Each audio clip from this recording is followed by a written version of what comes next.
warm welcome to the latest edition of Deccan Herald Newsroom. Ahead of the winter session of Parliament, there has been a political controversy here in Delhi, but it concerns Punjab.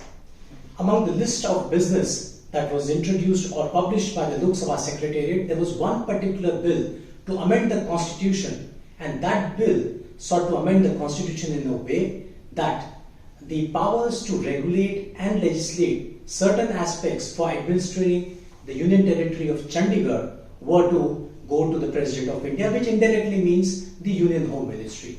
To discuss on that, I am being joined in today by my colleagues Shamin Joy, who covers Home Ministry, and Amrita Madhukalia, who covers the BJP here. First to you, Shamin.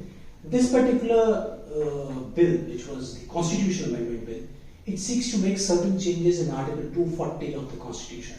Can you explain to us briefly what exactly is 240 and how would it have changed the article? See, Article 240 deals with the administration of union territories without legislature, and Puducherry, which has a legislature. When there is no legislative assembly in place, which is suspended or dissolved, at that point of time, this particular Article 240 will come into play.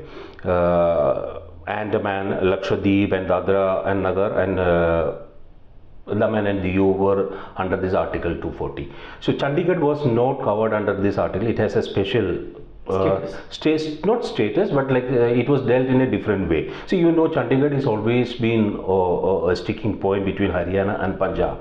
So when in 1966, when the states were reorganized or bifurcated into Haryana and Punjab, Chandigarh was, both sides wanted Chandigarh to be their capital. So a sort of a compromise was evolved that with Chandigarh remaining as a union territory, not part of any state, but it will serve as the common capital.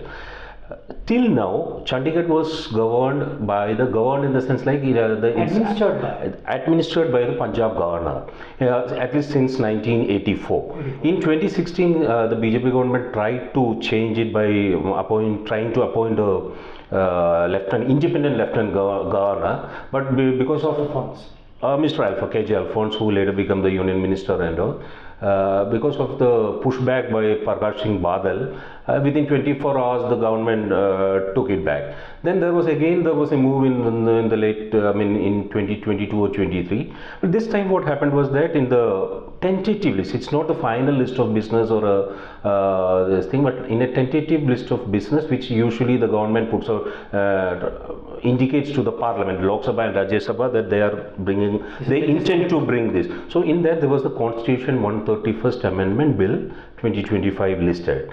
That created a lot of trouble because suddenly the Punjab leaders, the Punjab people felt that it was an attempt to take away their powers. Their claim on Chandigarh, they still demand that Chandigarh should be Punjab's lone capital.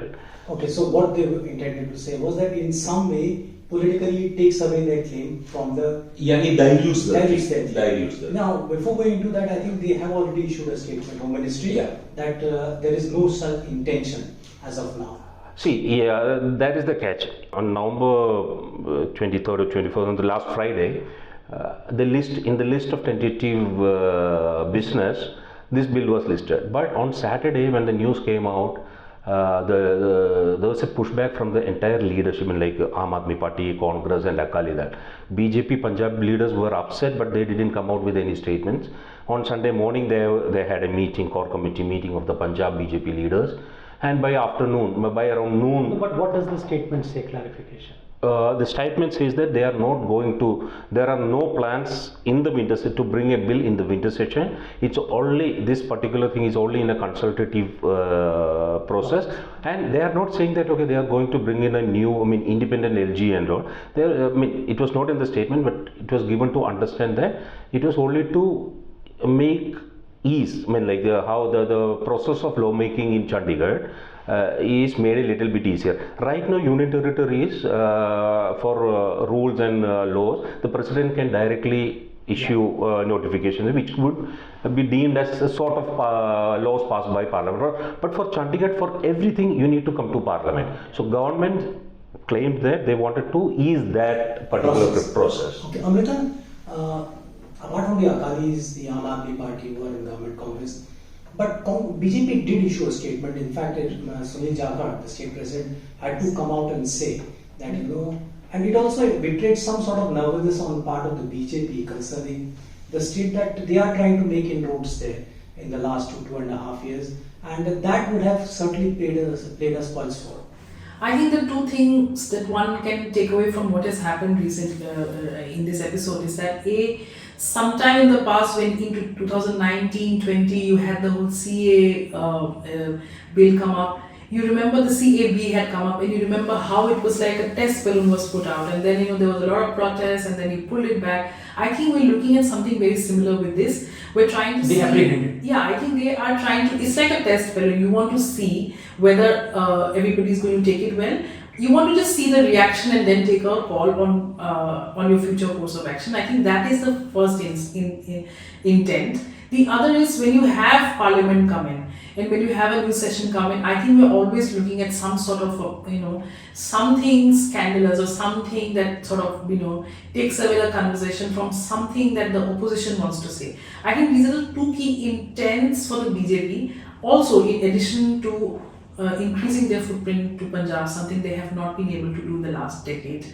I think these 2-3 things come together and you see the BJP trying to make inroads, try to win the conversation of what the opposition is trying to say in the parliament, and also see how the people are going to take it. But it's a very risky proposition, considering that these are very sensitive issues as far as Punjab is concerned.